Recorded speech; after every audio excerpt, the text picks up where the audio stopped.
and welcome to week 19 of a year of wisdom.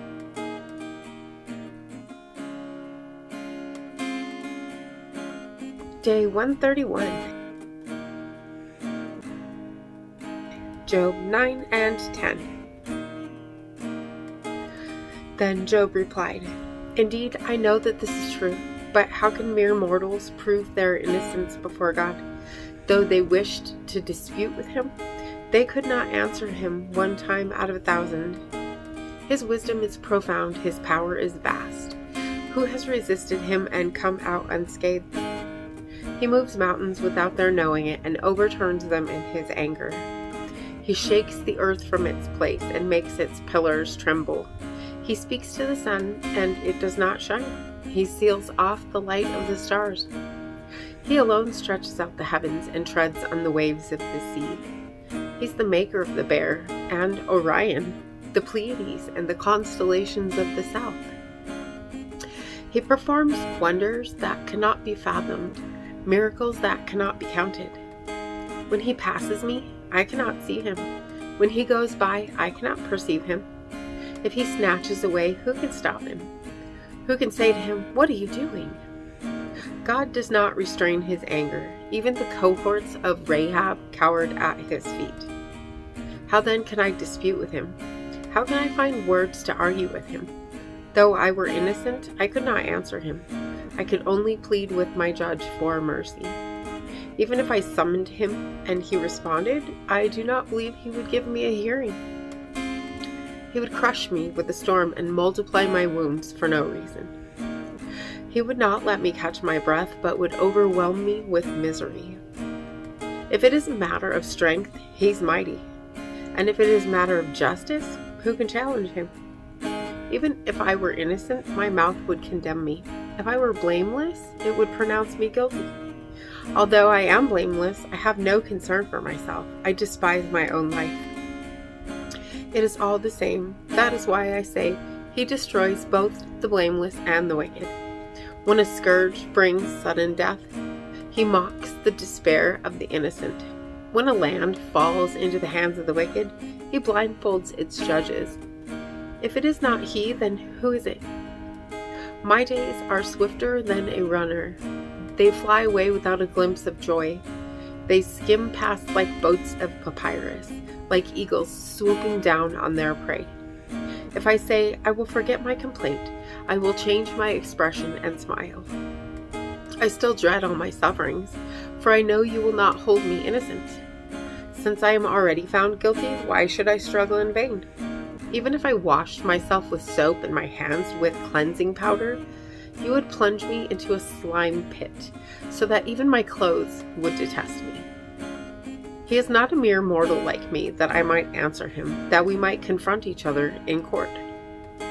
If only there were someone to mediate between us, someone to bring us together, someone to remove God's rod from me, so that his terror would frighten me no more. Then I would speak up without fear of him, but as it now stands with me, I cannot. I loathe my very life. Therefore, I will give free rein to my complaint and speak out in the bitterness of my soul. I say to God, do not declare me guilty, but tell me what charges you have against me. Does it please you to oppress me, to spurn the work of your hands, while you smile on the plans of the wicked? Do you have eyes of flesh? Do you see as mortals see? Are your days like those of a mortal, or your years like those of a strong man, that you must search out my faults and probe after my sin, though you know that I am not guilty and that no one can rescue me from your hand? Your hands shaped me and made me. Will you now turn and destroy me? Remember that you molded me like clay. Will you now turn me to dust again? Did you not pour me out like milk and curdle me like cheese? Clothe me with skin and flesh and knit me together with bones and sinews. You gave me life and showed me kindness, and in your providence watched over my spirit. But this is what you concealed in your heart, and I know that this was in your mind. If I sinned, you would be watching me, and would not let my offense go unpunished. If I am guilty, woe to me. Even if I am innocent, I cannot lift my head, for I am full of shame and drowned in my affliction. If I hold my head high, you stalk me like a lion, and again display your awesome power against me. You bring new witnesses against me and increase your anger toward me. Your forces come against me, wave upon wave. Why then did you bring me out of the womb? I wish I had died before any eye saw me. If only I had never come into being, or had been carried straight from the womb to the grave. Are not my few days almost over? Turn away from me so I can have a moment's joy, before I go to the place of no return, to the land of gloom and utter darkness, to the land of deepest night, of utter darkness and disorder, where even the light is like darkness. Proverbs 9 and 10. Wisdom has built her house. She has set up its 7 pillars. She has prepared her meat and mixed her wine. She has also set her table. She has sent out her servants, and she calls from the highest point of the city. Let all who are simple come to my house. To those who have no sense, she says, come eat my food and drink the wine I have mixed. Leave your simple ways and you will live. Walk in the way of insight. Whoever corrects a mocker invites insults. Whoever rebukes the wicked incurs abuse. Do not rebuke mockers, or they will hate you. Rebuke the wise, and they will love you. Instruct the wise, and they will be wiser still. Teach the righteous, and they will add to their learning. The fear of the Lord is the beginning of wisdom, and knowledge of the Holy One is understanding. For through wisdom your days will be many, and years will be added to your life. If you are wise, your wisdom will reward you. If you are a mocker, you alone will suffer. Folly is an unruly woman. She's simple and knows nothing. She sits at the door of her house, on a seat at the highest point of the city, calling out to those who pass by, who go straight on their way. Let all who are simple come to my house. To those who have no sense, she says, stolen water is sweet. Food eaten in secret is delicious. But little do they know that the dead are there, that her guests are deep in the realm of the dead. The Proverbs of Solomon. A wise son brings joy to his father, but a foolish son brings grief to his mother.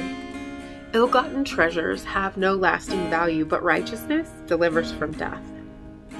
The Lord does not let the righteous go hungry, but he thwarts the craving of the wicked. Lazy hands make for poverty, but diligent hands bring wealth.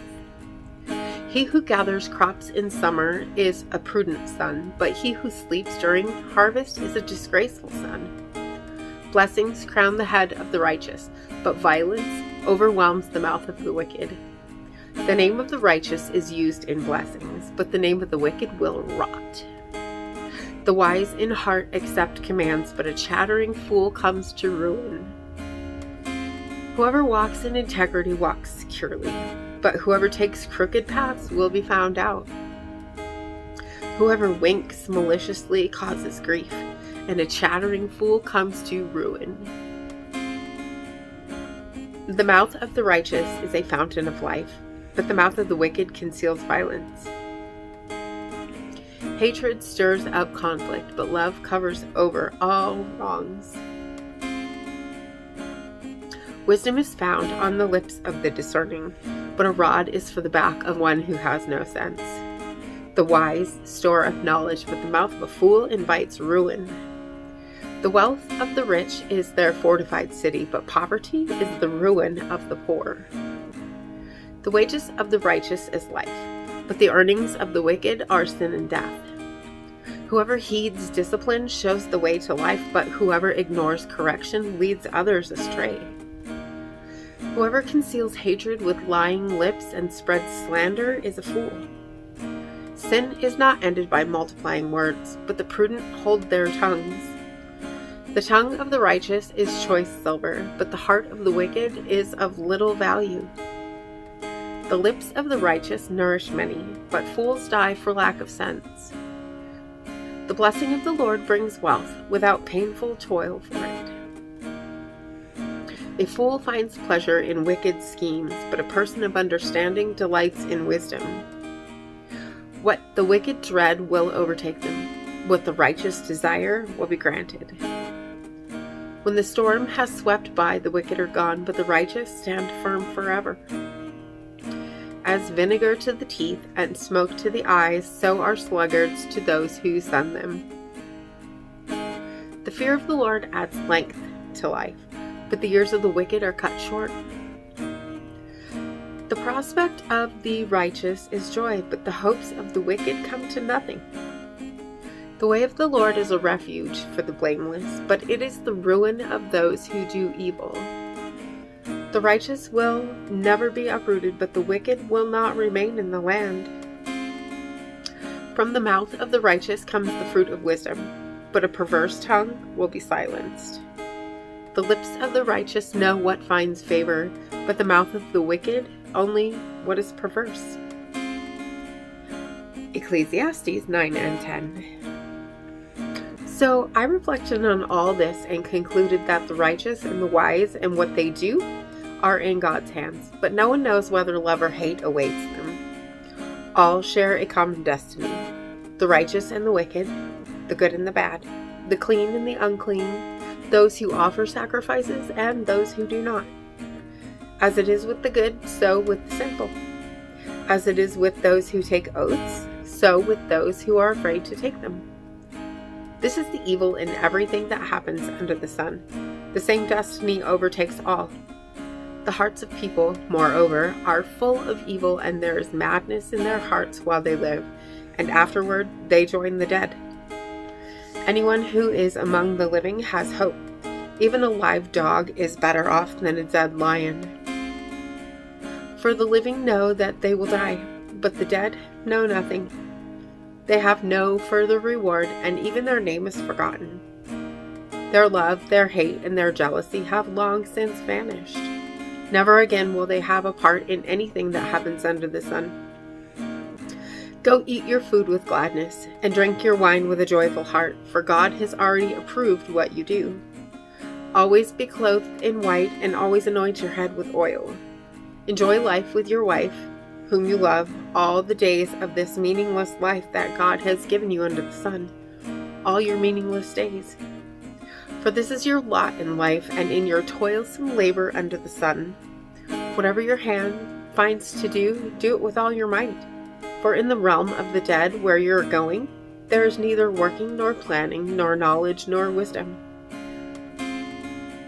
I've seen something else under the sun. The race is not to the swift or the battle to the strong, nor does food come to the wise or wealth to the brilliant or favor to the learned. But time and chance happen to them all. Moreover, no one knows when their hour will come. As fish are caught in a cruel net or birds are taken in a snare, so people are trapped by evil times that fall unexpectedly upon them. I also saw under the sun this example of wisdom that greatly impressed me. There was once a small city with only a few people in it, and a powerful king came against it, surrounded it, and built huge siege works against it. Now there lived in that city a man, poor but wise, and he saved the city by his wisdom. But nobody remembered that poor man. So I said, wisdom is better than strength.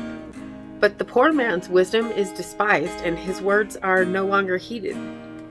The quiet words of the wise are more to be heeded than the shouts of a ruler of fools.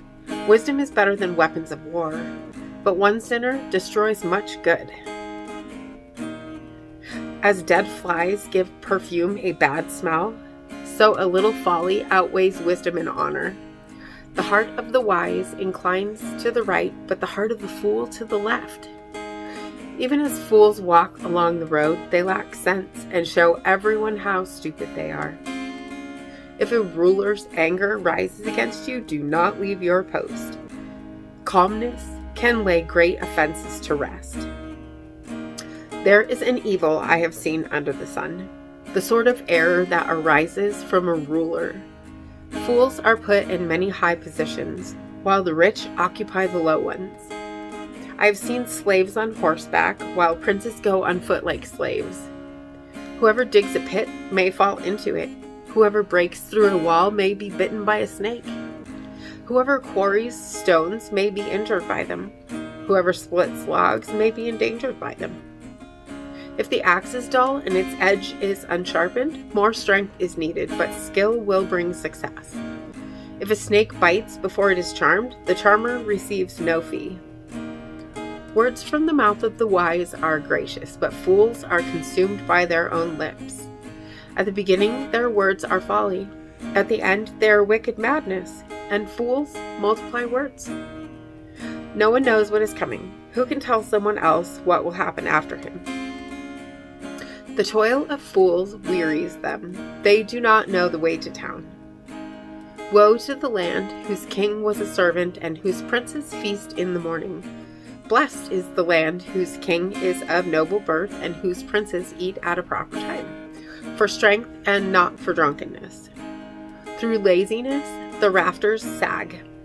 Because of idle hands, the house leaks. A feast is made for laughter. Wine makes life merry, and money is the answer for everything. Do not revile the king even in your thoughts, or curse the rich in your bedroom, because a bird in the sky may carry your words, and a bird on the wing may report what you say. And as always, thank you so much for being here today. And make sure to hit the subscribe there if you haven't already, and click the bell to get notifications. And make sure to hit that like button for me too. And I will see you tomorrow for a reading in the NIV. Maranatha. You'll carry me out of the storm. I'm standing at the crossroads. I'm lost without a clue. I need a big pink neon sign to show me what to do. I thank you, Lord. It glorifies you when you're the only answer. I praise you, Lord, for holding what's too much for me. And I'm amazed by you, Lord, because nothing's too big and nothing's too small to lay at your feet.